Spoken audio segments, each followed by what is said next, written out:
The Capitol and government are back up and running. We discuss budget impacts to education and transportation in Capitol Report.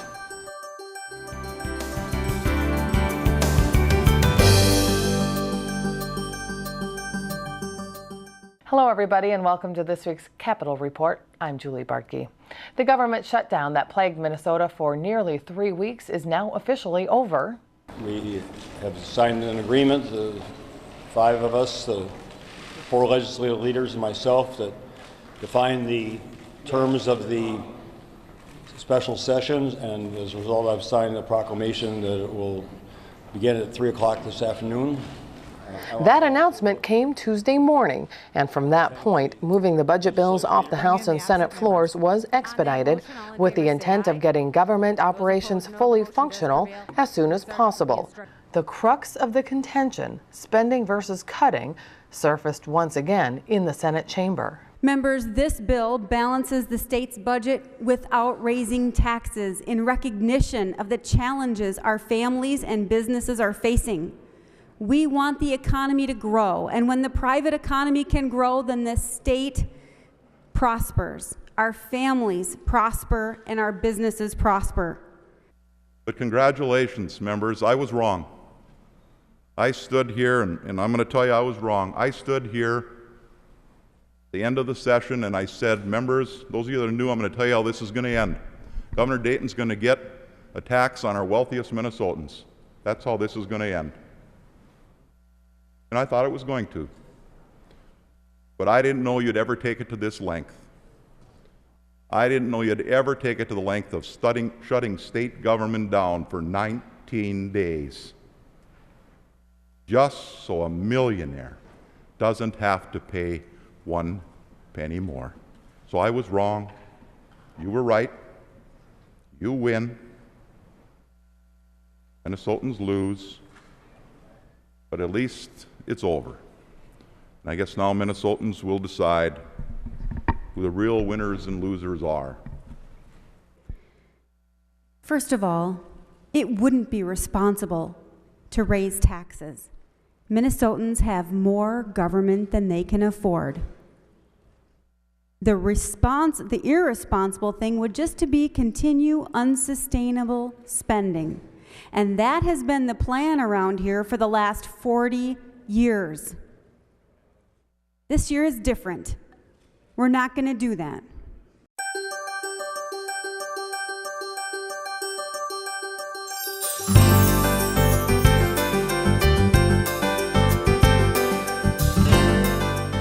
Senate Education Chair Jen Olsen stood to defend a bill that shifts $700 million from K-12 schools.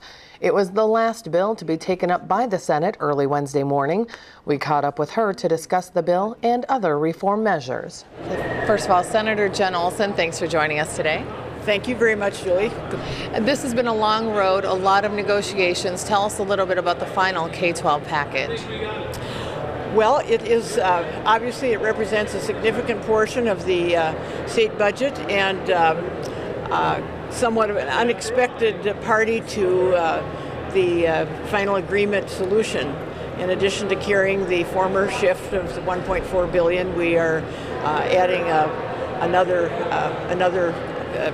portion to that shift, another $700 million, and I don't think anybody is really happy with that, but given the circumstances of the time and the need to get to the point of reopening government and not assuring that our essential services do continue and with as little disruption as we can possibly have for people's lives, we needed to go forward. Is there still an overall increase in per pupil funding? Yes, we were able to put $50 each year. Additional money, so over the 2 years as it accumulates is $150. It may not seem like a lot, but I think it will definitely help buffer any negative impact that the schools might have in adjusting to that payment schedule, because all what the shift means, it adjusts the payment schedule, and so it in terms of when those funds are recognized or available, and hopefully we do have a plan for its payback, whether that's an adequate one for the times that we're in is something we will be working on next year. Senator, tell us a little bit, take us behind closed doors and into the negotiating room as much as you can, and talk about some of the reform measures that maybe were a bit more controversial, what made it in the package and maybe what was left behind. Well, I was particularly pleased with the success of the reforms in the area I have committed some time to for the last several years, and that was in literacy and achieving reading proficiency by third grade. It's an area that people are struggling with across the country, but it's so significant to the futures of children and the challenges to our education system when they move on and aren't equipped to handle the learning that they need to do. And many of them drop out or have difficulty in going on for higher education, and so we need to work toward that end. And we have a literacy incentive aid that is new. I think it's unique in the country. So it's an innovative approach to have a funding stream that will reward districts that a combination of the proficiency, the numbers of students that they get proficient in third grade reading by third grade, and the other half of it is by the growth that so some are further behind, and we want to recognize the growth and encourage them to keep going forward, as well as recognize those who are getting them to the finish line. What about a teacher's evaluation component? That was a bit controversial for a while. Yes, I put the literacy incentive in a kind of an innovation side, but in terms of some of the reforms, that is one that has been high on people's agendas. It's been very controversial and difficult, and it was right to the last minute. That was the last thing resolved.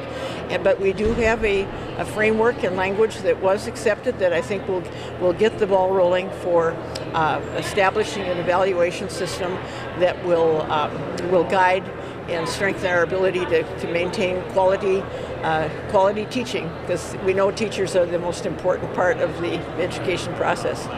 And I can't believe I'm saying this, but the next legislative session is what, 5-6 months away?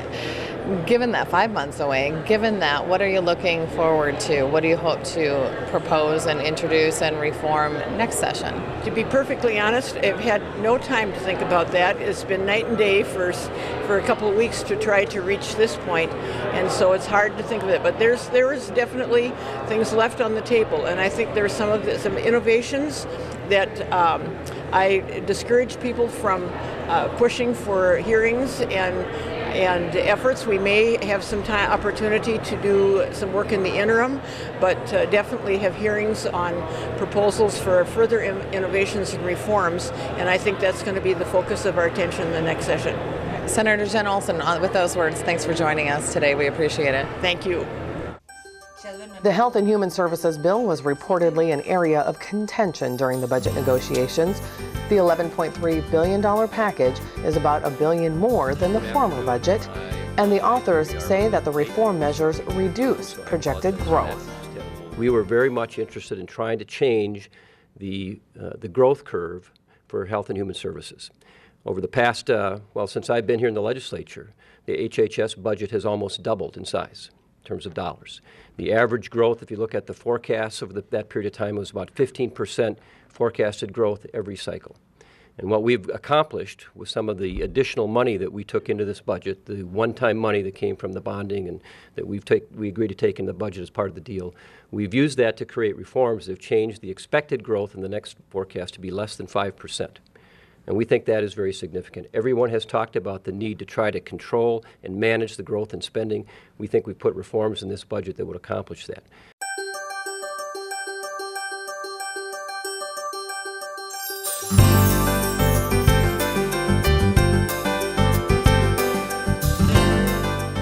Here to discuss education reform and policy a bit more, we have Representative Mindy Greiling. Representative, thanks for joining us today. Thanks for having me, Julie. Let's talk first about the school shift. An additional $700 million in this budget agreement in delayed school payments. It's a part of a larger school shift of $1.4 billion. So, in essence, in your opinion, do you think districts were prepared at all for another shift that now totals, a little bit more than $2 billion?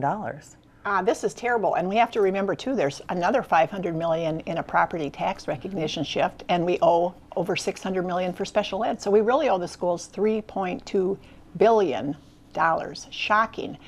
And just in the metro area alone, last biennium, they spent $5 million for interest on the previous shift, and now it's going to get much, much bigger. Not the way to run school districts. What are the districts saying? What are you hearing? Because when we talked to Senator Jen Olsen earlier in the session, she said most of those districts were planning on not being repaid back that $1.4 billion because of the budget deficit. Were there any districts, as far as you know, that were prepared for additional kicking the can down the road, for lack of a better term? I think they were prepared for us not to pay it back because they saw who got elected, a Republican House and a Republican Senate. That's not a good formula for paying back the money we borrowed last year. But the idea that it would go to taking away another 10% of their money, I think that didn't occur to people. It certainly didn't occur to me. And the more we take, the more remote it gets that we ever pay it back. And that would be just a tragedy for schools, because right now they can borrow planning to get the money, but if we decide to make it permanent, they're totally going to be tanked. So what could some of the consequences be, in your opinion? Well, some of them would definitely have to pass huge levy referendums, or they could have to raise their class sizes beyond what Minnesotans have ever seen. We've flirted with the high 30s, and occasionally a high school class will go over 40, but that would possibly be what we would actually see short term in the elementary schools. I mean, this is huge dollars we're talking about, $3.2 billion, and we have to remember that the whole budget altogether for schools is roughly $14 billion for the biennium. So this is not small potatoes at all. Now, there could be an increase of about $50 per pupil in this new funding formula coming out of this bill. So does that help offset that shortage at all? It helps pay the interest, but if we lost this money permanently, that would be spitting in the wind. $3.2 billion is what the whole thing is, and what they're getting is $128 million. That is nothing compared to the whole hog, and we should be helping them pay back their interest. But let's look at this. They're losing $700 million this year to go to other budgets, and they get back $128 million. They get back about 1/7 of what is taken from them, and that doesn't count what's been taken from them before. So it's a raw deal for schools, a little salve on the wounds, but the wounds are deep. Salve on the wounds, let's use those words. As a parent, can I expect those wounds to really impact my son's education? And what should parents out there know? Well, parents should know that everything is pasted together, and it's a house of cards that the schools are being funded on. And as soon as we get to needing more money next time, that will be, I think, when the decision will be made never to pay back the schools. Let's never pay back the schools. They will just have to take it, and then we'll go from here, because otherwise it just will never work. And as soon as that happens, I don't even want to think about, the grandchildren and children who are in school, because every Minnesotan has always prided ourselves on a good education system, but we wouldn't recognize our schools. We say that a lot, but this time we really mean it. So what are some of the reform measures that you're hoping are included in this final agreement? For education, one thing that's generally agreed upon is teacher evaluation. And the way the Republicans have it in the bill, it's an unfunded mandate that costs $82 million. We should not be adding new mandates when we are doing such terrible financial things to schools. They have an A through F system. that would cost $42 million. So we shouldn't do either one of those bills or anything that's going to cost schools money. But what we do should be based on research. And we all agree, even the much maligned teachers union agrees that our teacher evaluation system could be better. And a way to do it, which is in the bill for principals, would be to get a broad-based group to study it over the interim, and then we could act next January on getting it going. But to do an $82 million unfunded mandate based on Florida with no research to back it up, because half of it is relying on school testing, which doesn't come out with research for kids learning, is not the way to go. Is there anything you like in the bill? Oh boy, anything I like. It's hard. I'm hard pressed to think of what I like. I think what I like about what we are going to get, and I hope because the details are still being worked out, is the near misses. You know, we almost cut special ed funding in half, the growth factor. We almost delinked compensatory funding for poor kids. You know, what I like about what we're going to end up with, at least I hope, is that those things don't happen. I'm most happy this year for what's not going to happen, thanks to Governor Dayton. Okay, Representative Greiling, we want to thank you for taking your time today and discussing this topic with us. We always appreciate it. My pleasure. While per pupil funding is increased, school superintendents were cautioned that an additional budget shift could come to fruition, and it did. Charlie Kyte, outgoing executive director of Minnesota Association of School Administrators, discussed with us what he is hearing from districts statewide.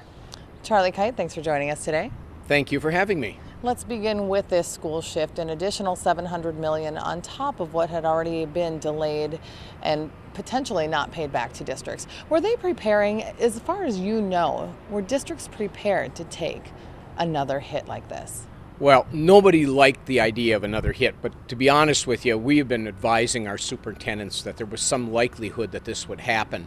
We've been doing everything we can to talk the politicians out of it, but our reality is that probably something was going to happen in the end. And was this number in line with what you thought could happen, the $700 million? Actually, it was. We heard some speculation that it could go to 50-50, give you 50% of your money now and 50% the next year, and 60-40 is certainly better than that, although it's still a lot of money we're lending to the state. And so what are some of the impacts that you're hearing from school district officials? What are some of the potential impacts?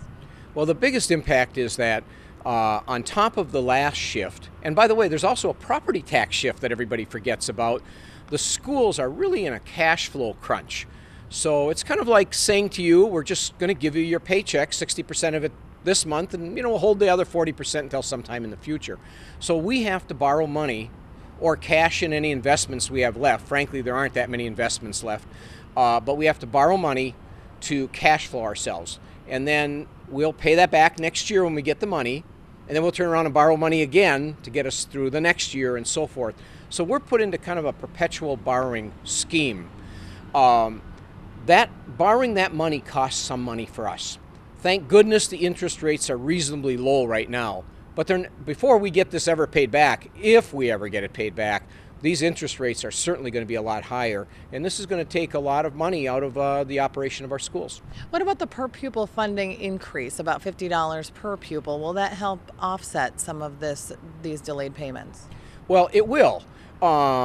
It'll actually more than cover by a little bit the interest we have to pay. But the reality is, remember, we haven't seen any new money for the schools for several years now, and now we've got at least 2 more years going forward we're not going to have money. And frankly, with these shifts, the state's going to have another big budget problem in 2 years from now, so our prospect of getting new money then is pretty thin. We're doing everything we can to be more efficient, to control our costs, but expenses go up. And we're giving very minimal increases in salary to our employees, if any. But our insurance costs go up, our fuel costs go up. I sound like a litany here, but it takes some money to run good schools. And the way that you resolve that is you either go to your taxpayers and you beg for them to pass a little bigger levy, and some will, thank goodness, and some won't. And then the other thing that you do is you just keep on laying off more people and tightening up your ranks as much as you can. I want to talk to you a little bit about some reform measures. We had spoken off camera about a mandate, a waiver that had expired the end of June. 2% of school districts' operating budgets now need to go into a staff development fund. Given this delay in school payments, what are the consequences of this policy if it is indeed enacted? Well, first of all, we're hoping when the final agreement is finished that there will be some mandate relief and some flexibility given to schools so that we can operate in this environment. And we've been continuing to put pressure on our legislators saying, please, if you're going to do this financially to us, give us the flexibility. But one of these things, which was kind of almost lost, is that over the last 4 years, there was a waiver of the requirement that schools set 2% of their money aside to develop their staff, train their staff. And what we've been doing for the last 4 years is we've been using some money to train our staff, but certainly not 2% of our money. By the way, 2% translates into about $100 per pupil unit. So going forward, we're going to receive $50 more per pupil unit, using part of it to pay the interest costs. But if they don't extend this 2% set-aside issue, we're going to literally have to take 2%, or about $100 a pupil unit, out of our budgets, set it in a separate account to train staff. We'll have well-trained staff, but not enough money to pay them with. Okay, so my final question for you is, Charlie, you're retiring soon. What is, looking forward into the out years here, what is some of the advice that you are passing along to your successor? Well, to my successor and to the superintendents, we have been talking for about 1.5 years, and we're going to continue to push for them to look at ways that they can reinvent the way they're delivering education. One of our problems is that we've got so many rules around us that it's difficult to change. But we have to be doing more online learning. We have to be using technology more. We have to, in our small districts, we have to consolidate our administrations. We have to get every piece of our operation running more efficiently if we can. And that's why we need the rules waived so that we can do this. And many of our leading superintendents are willing to take that leap. These things, by the way, will not necessarily be popular in their communities or with their staffs. But that's what we're going to have to do if we're going to survive financially. Okay, Charlie Kyte, thanks so much for your time today. We certainly appreciate it. Thank you for having me.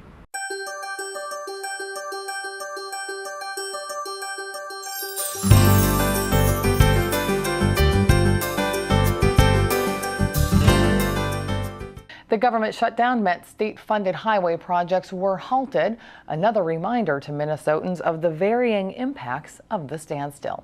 Well, here to discuss the resurrection of those projects, we have the chair of the Senate Transportation Committee, Joe Gimse. Thanks for joining us today. Thanks for having me, Julie. I appreciate it. Let's begin with the transportation bill. What is in this final bill that compares with the bill that came out of session?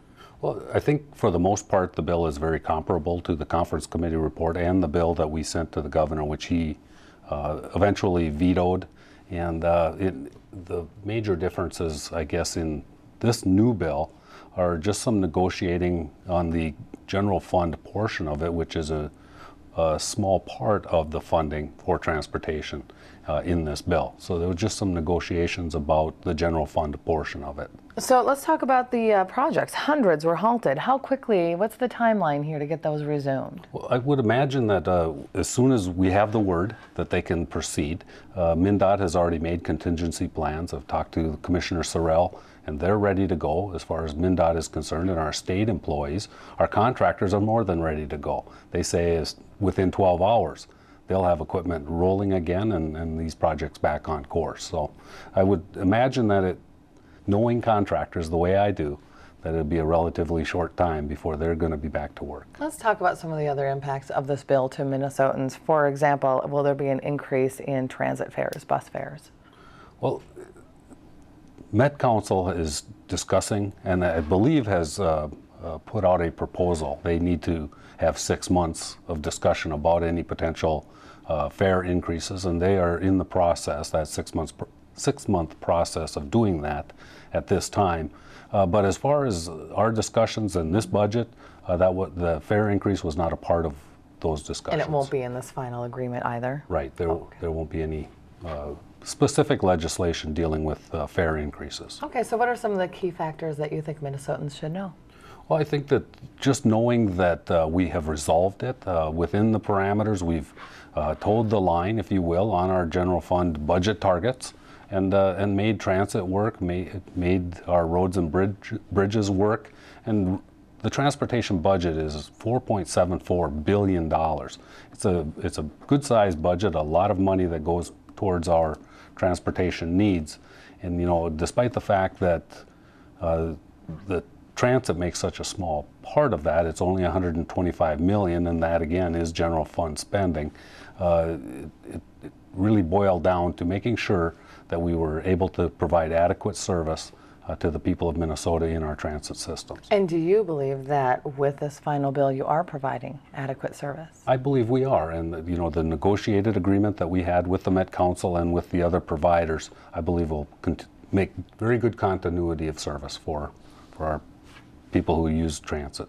So, Chair Gimse, about 3 weeks ago, you held a news conference when it was prior to the shutdown, or just as the shutdown was impending, and you were talking about the fact that most of the funding for the transportation bill is dedicated funding, and there's so little general fund spending, and this got kind of caught up in the politics of the matter. So what are you learning from this entire process that you can take with you into the future? And could there be changes? Well, this has been quite a learning experience for me. A first-time chair, given quite a responsibility for transportation for Minnesota. And in that learning process, I learned that 98.6% of transportation funding is dedicated by our Constitution for infrastructure needs. The Constitution goes on to say what percentages even will be used for state highways, for example, county state aid highways and municipal state aid streets. It's clearly laid out in the Constitution how that money will be spent. The roadblocks that we have seen, and you referred to the 3 weeks after session was over, we began the argument that this money should not be held up because the courts said that education funding could move forward in the absence of a K through 12 bill. We were making the argument that under the Constitution, where it says the state of Minnesota shall construct, maintain, and operate a highway system, that we should be permitted to also, as a core and essential service, move those dedicated dollars forward.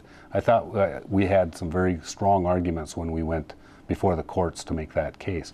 But other things that I have learned is that maybe we don't want to tangle up these dedicated dollars in this overall budget discussion, and maybe there's an opportunity here to take a look at the general fund side of it as a separate component as we're going through the budgeting process. Create a bill, if you will, that is strictly the dedicated portion and separate out the general fund. Those are discussions that Representative Beard and I have had. We'll continue to explore them in the future. Okay, we're just about out of time, but Chair Gimse, I do want to ask you, is the construction season, the road construction season, saved, in your opinion? I guess I can't say that it is completely saved. Of course, we've lost about a month out of the middle of it, the best drying time, the best construction time of the season. But hopefully, maybe winter will come a little bit later and our contractors will be able to continue to work even longer. But knowing, again, contractors the way I do, they will make the most of the remaining time that they have. And we'll see a lot of improved roadways in the state of Minnesota. Okay, Transportation Chair Senator Joe Gimse, thanks for your time today. Thank you, Julie. Appreciate it.